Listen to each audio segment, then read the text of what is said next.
Trump या Kamala, super power का power किसके पास होगा, फैसले की घड़ी करीब आ गई। अलास्का, वाशिंगटन, टेक्सास, ओक्लाहोमा और जॉर्जिया समेत मुख्तलिफ रियासतों में पोलिंग अमल जारी। अमरीकी रियासत पेंसिल्वेनिया के शहर फिलाडेल्फिया में भी पोलिंग खत्म हो चुकी है।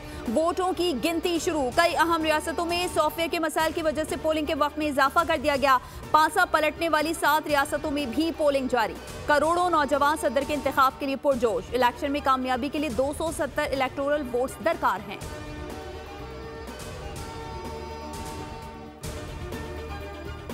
और सदर बनने के लिए तैयार हूं। आज अमरीकी तारीख का सबसे अहम तरीन दिन है। अब तक इलेक्शन शफाफ हो रहे हैं। रिपब्लिकन सदारती उम्मीदवार डोनाल्ड ट्रंप ने अपना वोट कास्ट कर दिया। मीडिया से गुफ्तगू में कहा, मुझे आपकी जरूरत है, आप अपना वोट दें चाहे कितना वक्त लगे।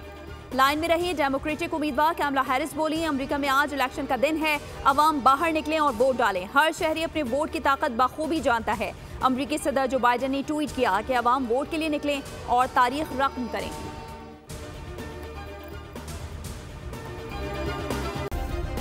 सब्सक्राइब करें और बेल दबाएं ताकि कोई खबर रह न जाए।